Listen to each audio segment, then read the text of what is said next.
आज Doubtnut app download करें। Doubtnut पर अपने सभी गणित, रसायन विज्ञान, भौतिक विज्ञान और जीव विज्ञान के डाउट्स का करो सफाया। बस प्रश्न की फोटो खींचो, एक ही प्रश्न को क्रॉप करो और तुरंत वीडियो सोल्यूशन पाओ। अभी डाउनलोड करें।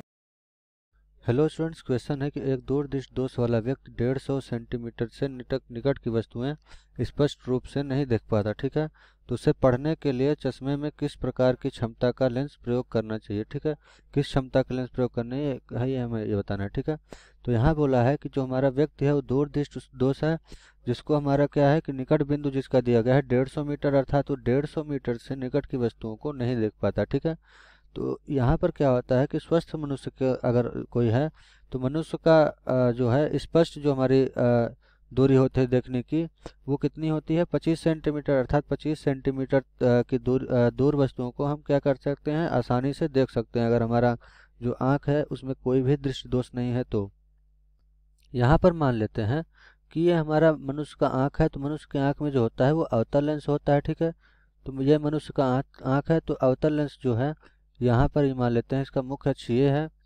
तो क्या है कि स्पष्ट दूरी कितनी होती है, तो स्पष्ट दूरी जो है तो ये आँख की स्पष्ट दूरी देखने की, वो हमारी कितनी होती है, ये हमारी 25 सेंटीमीटर होती है, 25 सेंटीमीटर की दूरी पर।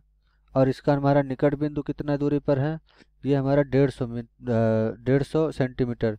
तो यहाँ पर ये निकट बिंदु जो है ये हमारा निकट बिंदु कितना है 150 सेंटीमीटर के बराबर दिया गया है। ठीक है, तो अगर हम क्या कर दें कि स्पष्ट अगर इसको देखना है तो पढ़ने के लिए चश्मे का प्रयोग करें, तो कौन सा क्षमता का प्रयोग करें, तो उसके लिए क्या है कि अगर इसको स्पष्ट देखना है तो इसके लिए क्या करें कि हम अगर 25 सेंटीमीटर की रखी वस्तु को क्या करें कि इसकी हमारी प्रतिबिंब अगर 150 सेंटीमीटर दूरी पर बने, जो कि इसका निकट बिंदु है, क्योंकि ये इससे नज़दीक की वस्तुओं को नहीं देख सकता, तो इतनी दूरी पर अगर हमारी प्रतिबिंब बन रही है तो ये इसको स्पष्ट रूप से देख सकता है।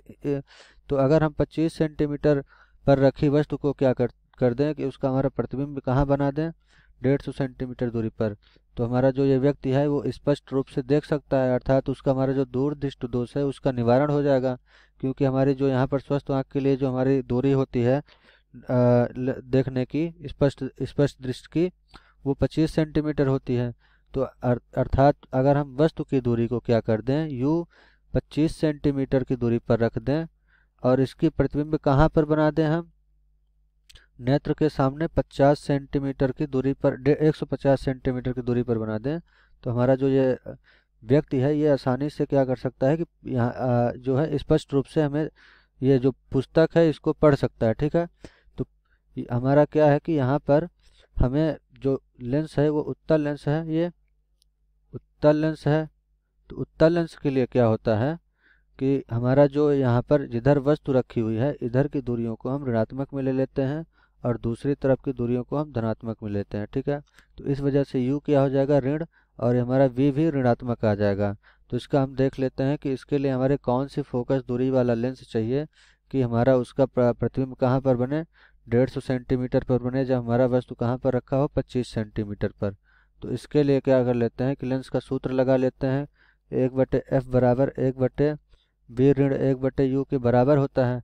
तो यहाँ से हमारा क्या आ जाएगा 1/150, और यहाँ पर हमारा ये ऋण है तो ये हमारा ऋण 25 आ जाएगा, तो ऋण ऋण यहाँ धन हो जाएगा। ठीक है, तो 1/f हमारा कितना आ जाएगा, ये हमारा आ जाता है, ये हमारा यहाँ पर 1 हो जाएगा, ये हम लघुत्तम लेते हैं तो ये हमारा 150 यहाँ पर 1 हो जाएगा। ठीक है, ऋण 1 धन ये हमारा 6 हो जाएगा। तो यहाँ पर बचा कितना हमारा 5/, ये हमारा बचा 150। ठीक है, तो f का मान कितना आ जाता है 150/5, 150/5, तो ये हमारा आ जाता है 30 के। तो फोकस दूरी कितनी होनी चाहिए, फोकस दूरी हमारी 30 सेंटीमीटर की होनी चाहिए। और ये हमारा फोकस दूरी कैसा आया है धनात्मक, अर्थात जो हमारा व्यक्ति है उसको उत्तल लेंस का प्रयोग करना चाहिए, क्योंकि हमारी फोकस दूरी उत्तल लेंस की धनात्मक में लेते हैं। तो उत्तल लेंस अगर व्यक्ति प्रयोग करे और उसकी फोकस दूरी 30 सेंटीमीटर हो तो वो हमारा व्यक्ति क्या कर सकता है, स्पष्ट रूप से देख सकता है। तो बोला है कि जो हमारा लेंस है उसकी हमारी क्षमता क्या होनी चाहिए। ठीक है, तो हम क्षमता देख लेते हैं कि हमारी लेंस की क्षमता क्या होगी। तो क्षमता के लिए सूत्र होता है हमारा P बराबर 1/f डायोप्टर के बराबर होता है, ठीक है।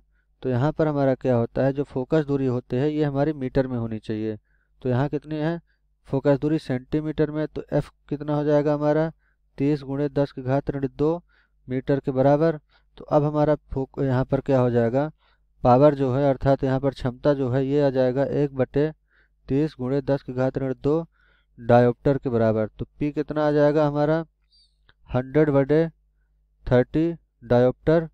यहाँ से 0 से 0 कैंसिल हो जाएगा, तो ये हमारा कितना आ जाएगा, P बराबर आ जाएगा हमारा धन 3.33 डायोप्टर के बराबर। तो हमारे यहाँ पर जो लेंस प्रयुक्त कर रहा है वो उत्तल लेंस प्रयुक्त कर रहा है और उसकी क्षमता कितनी होनी चाहिए, P बराबर धन 3.33 डायोप्टर के बराबर। तो हमारा जो व्यक्ति है वो स्पष्ट रूप से देख सकता है। Thank you. कक्षा 6वीं से 12वीं से लेकर नीट, IIT, JEE वो एडवांस के लेवल तक 1 करोड़ से ज्यादा छात्रों का भरोसा। आज ही डाउनलोड करें डाउटनेट ऐप या व्हाट्सएप करें अपने सारे डाउट्स 8400 400 400 पर।